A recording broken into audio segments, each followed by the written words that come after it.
So we all know that the Constitution of India came into force from 26th of January 1950. And when the Constitution of India came into force, at its commencement,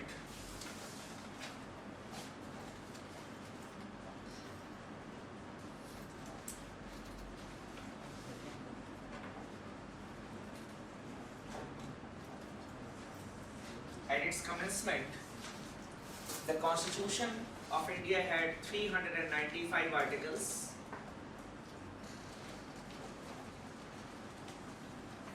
It had 395 articles divided into 22 parts and 8 schedules.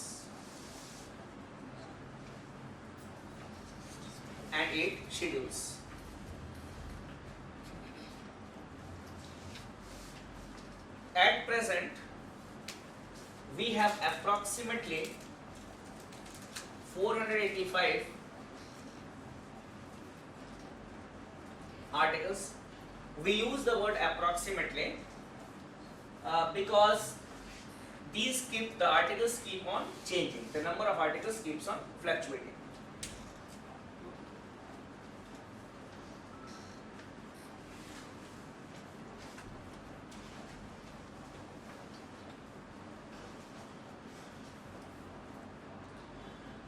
The last article has been numbered as 395 and that remains 395. But what we have seen is that there has been addition to the Constitution. Many articles have been added in the Constitution, and obviously if the next session takes place, we can see that some articles are omitted, some are added, so it keeps on changing. That is why even in your school quiz also, we do not ask this question, how many articles are there in the Constitution, and in no competitive examination this question is asked. And that is why I have also written approximately. And now we have 25 parts and 12 schedules. The last article has been numbered as 395. But why we say that we have 490, 485 or 480 articles? You will find certain numbers in the Constitution like this.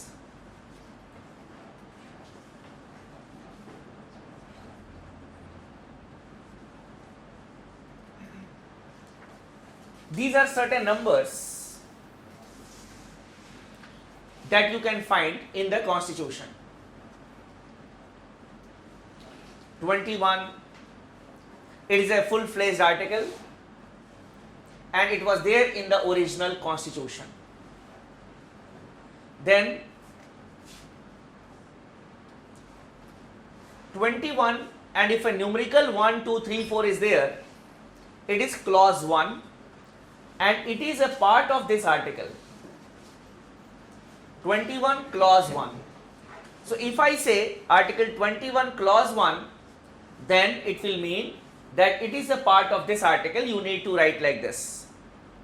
Then sometimes a bigger clause will have sub clauses and we will be using small numericals for small letters for it, like A, B, C, D. So whenever I said article 21 clause 1 sub clause A sub clause B, you should write in this way, and this is also a part of article 21. But when it is capital letter, it is a full-fledged article. It is a full-fledged article and it has nothing to do with this article.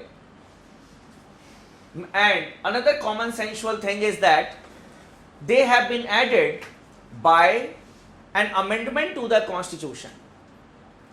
Wherever you see capital A, capital B, capital C, in whichever article it is, they have been added by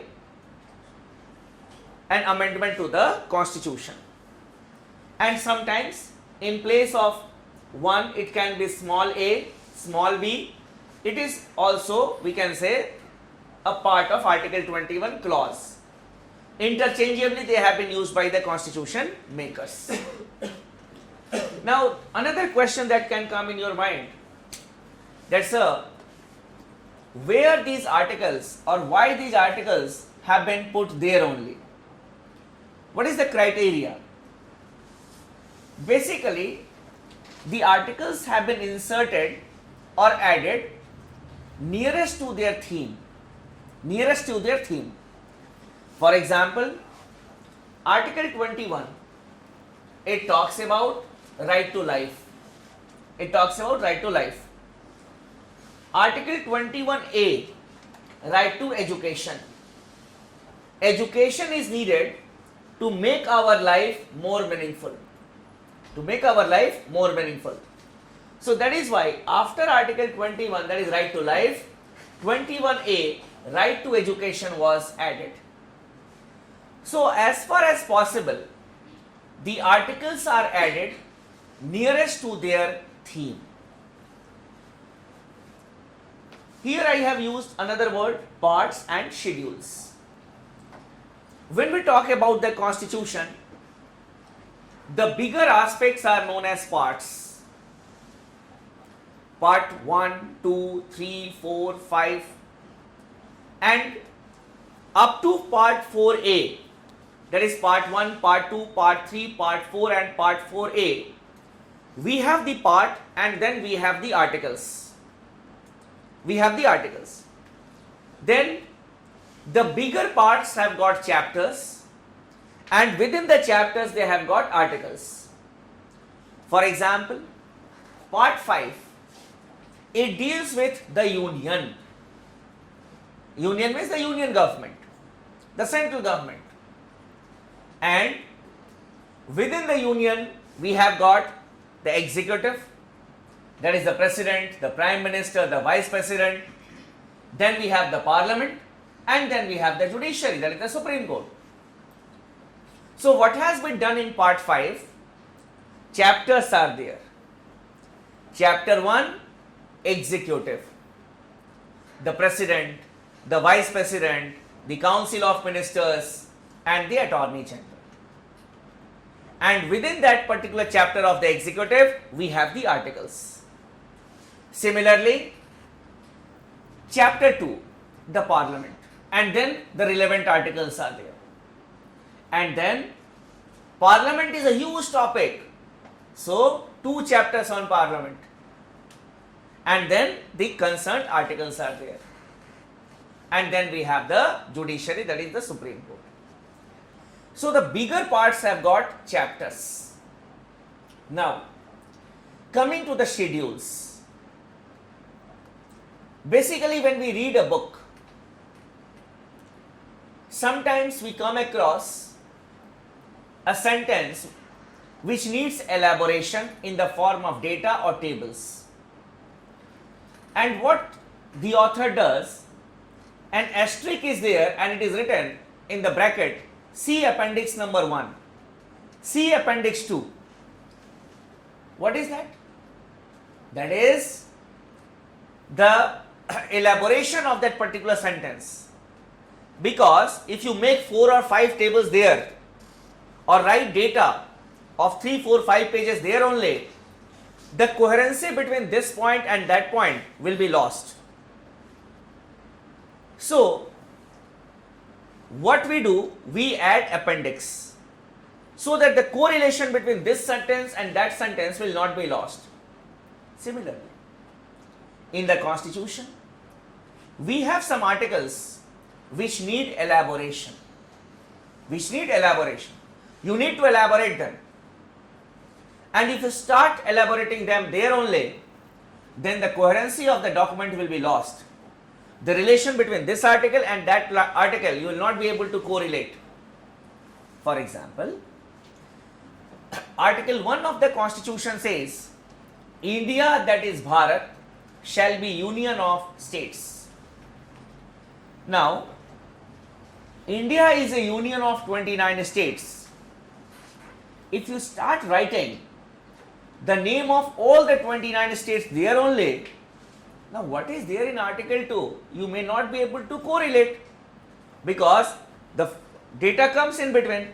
So in the form of schedule 1, we have the name of the states and the union territories. Similarly, in one of the articles in the constitution which deals with center-state relations, it is written that the center-state legislative relations have to be divided on the basis of 3 lists. For example, if I am the central government and you people are the state governments, it is written in one of the articles that my powers and your powers, there should be clear-cut demarcation between the powers. Now if you start writing, okay, the powers of the union means on these subjects the union government can make laws, on these subjects the state can make laws, it can run for 4 pages, 5 pages, 6 pages, and the coherency between the 2 articles will be lost. So what we have done in the constitution is a schedule is there, schedule number 7, which talks about the power of the union government, power of the state governments. Clear? So basically people just remember, okay, we have got 8 schedules, earlier we had 8 schedules, now we have 12 schedules. But yes, we need to understand what schedules are and why they are there in the constitution. So originally there were 8 schedules, now we have got 12 schedules. 4 schedules have been added by an amendment to the constitution. Because when the things are added in the constitution, we say that it is an amendment to the constitution. This is important for your prelims point of view, that which schedule was added by which amendment act. The 9th schedule was added. The 9th schedule was added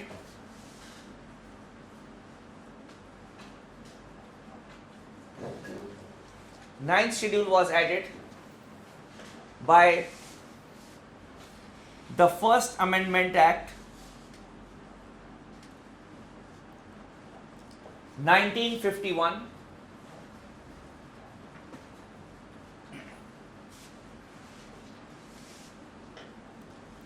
Tenth schedule was added by 52nd Amendment Act 1985.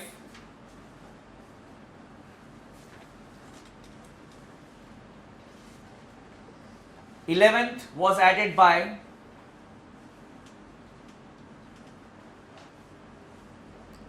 the 73rd Amendment Act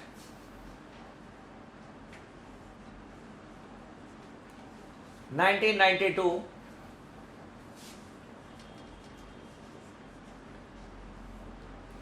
And the 12th was added by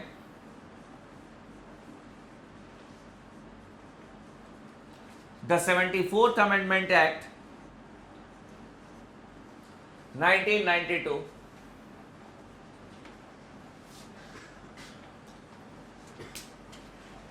This part that we have discussed now, that which schedule was added by which Amendment Act, is important from your prelims point of view. Clear? Now there is certain other basic things that we need to know.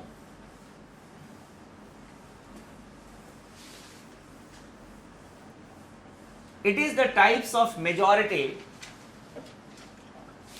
or kinds of majority under the Constitution.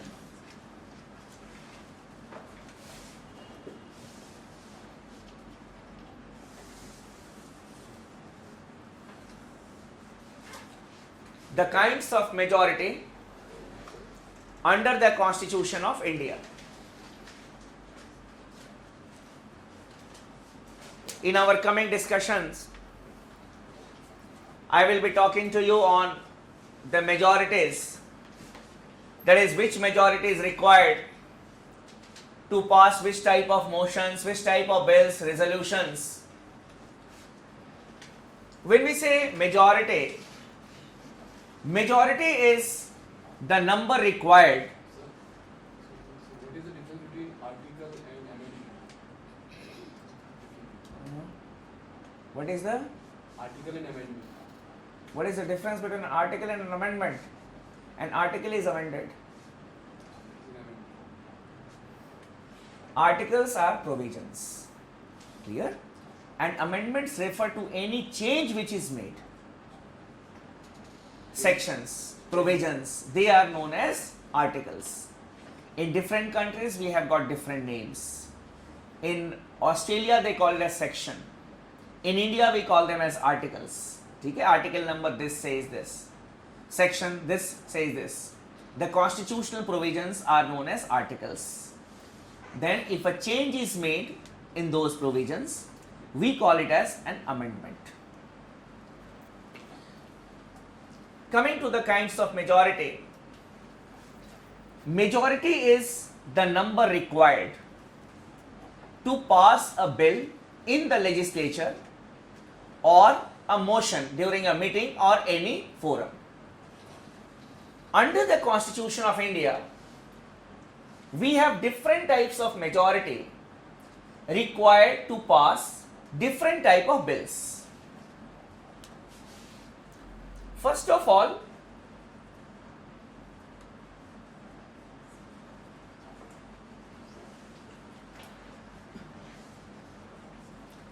simple majority. Simple majority is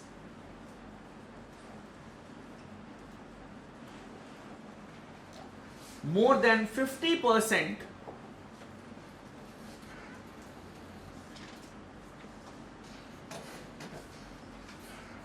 of the members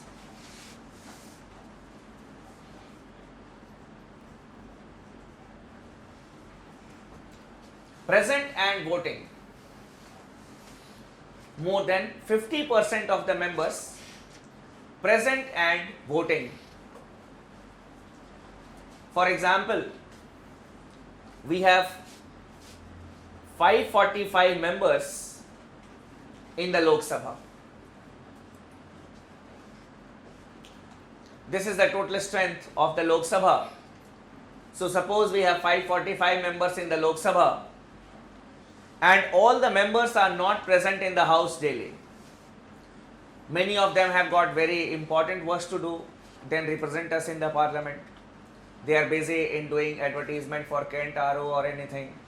So they may not be there in the house on that day. So, and it is not very important that they should be there. Clear? So, suppose on a day of discussion in the parliament, in the Lok Sabha, out of 545 members, 450 members are present.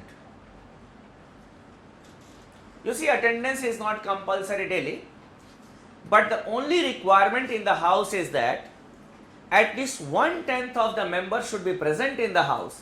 We call it as quorum. 1/10.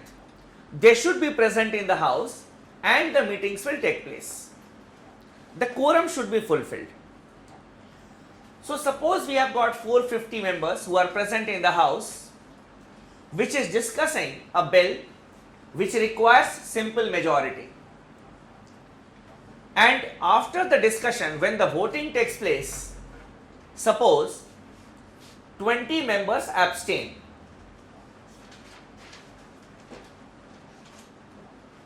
Suppose 20 members abstain.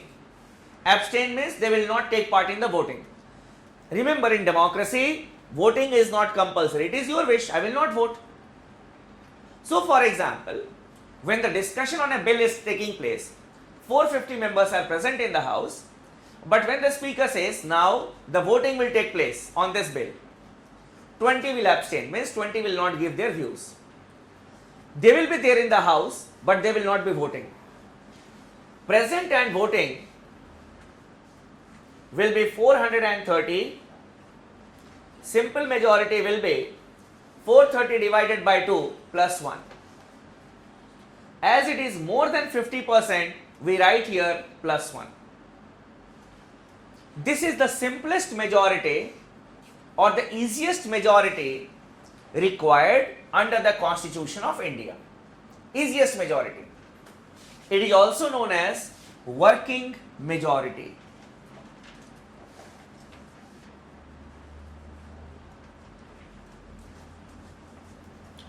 It is also known as working majority. For some of our friends who may not have understood it, I will try to make the things simpler. For example, we 70 odd students are sitting in the class, including our friends in Mumbai also. And suppose I say that how many of you want to have the class tomorrow? Suppose 70 of us are present out of a strength of 80. 70 are present, and I ask that how many of you want to have the class tomorrow? It is a hypothetical question. I am not asking you a question. The class will be there tomorrow.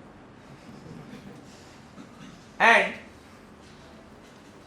after that, 10 of you will say, sir, it hardly matters. If there will be a class, will be coming tomorrow. If there will be no class, will not come tomorrow. Will not be voting on these issues. So out of 70 who are present, 10 of us are abstaining. Means even if we are present, we are not giving our views. Abstain. So out of 70, 10 abstain. How many will be present and voting? 60. And what will be the simple majority here? 60 divided by 2 plus 1, that is 31. It is the easiest majority. It is the simplest majority required under the Constitution of India. Clear? And you can write as note, N-O-T-E.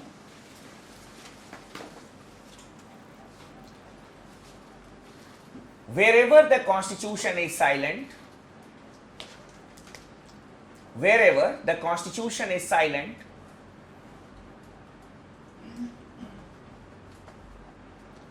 on the type of majority required,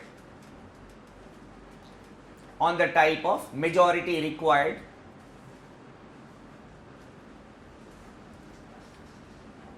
it is assumed that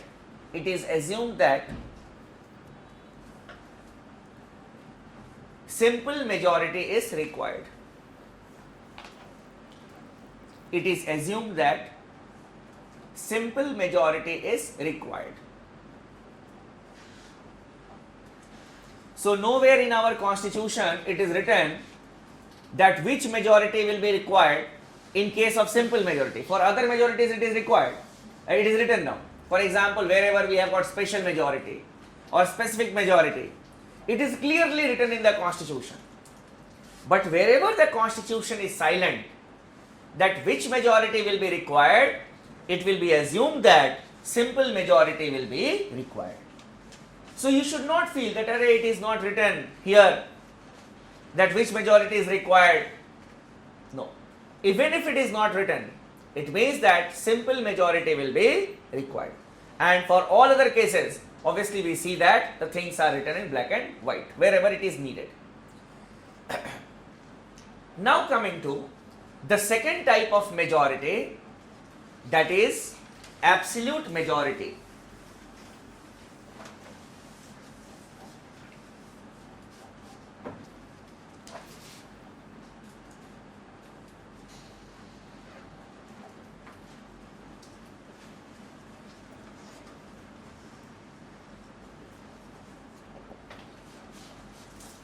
Absolute majority is more than 50%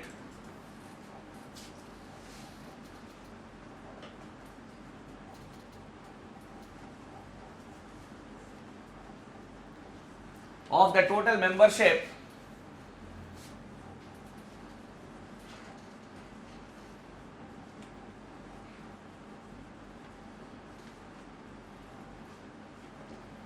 or strength of the house. More than 50% of the total membership or strength of the house. It is fixed. in the Lok Sabha this number will be more than 50% of 545. It is 273. Because 545 is the total membership or strength of the house, and more than that 273. Clear?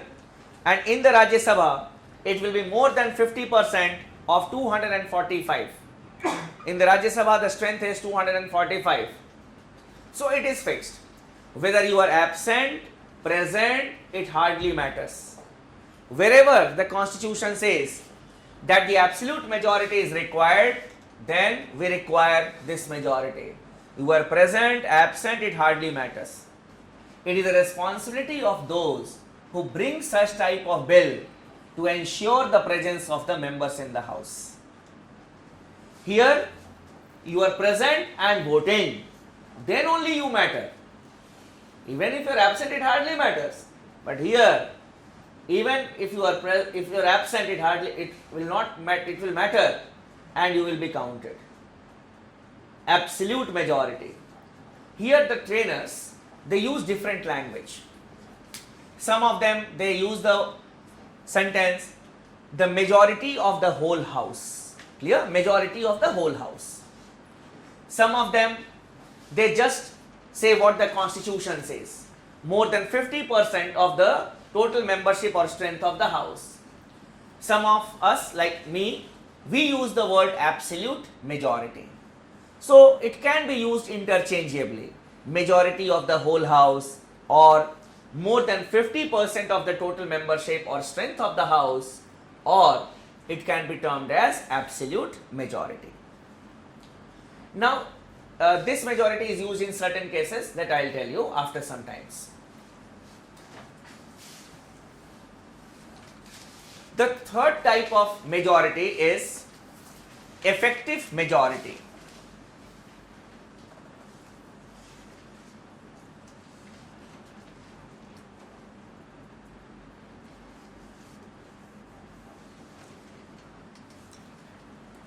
The third type of majority is effective majority.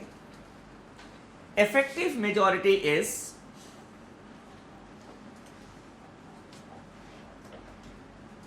more than 50%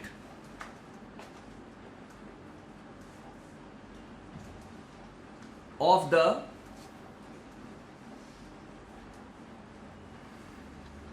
effective or then strength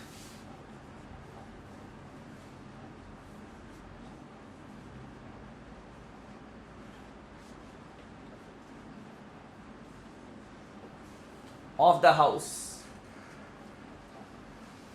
More than 50% of the effective or the then strength of the house. The then strength. Now, what is the effective strength or the then strength? Effective strength is equal to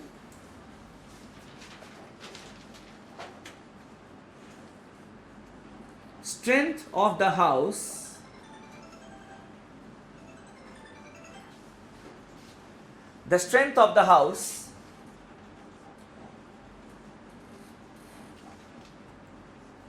minus the vacancies. Strength of the house minus the vacancies.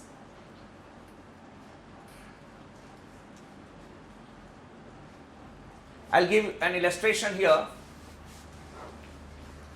For example, we have 245 members in the Rajya Sabha.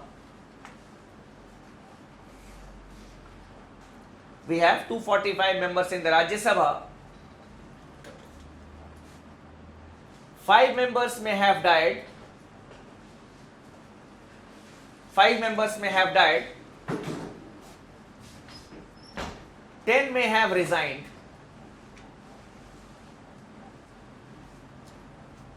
10 may have resigned. These are the vacancies. 15.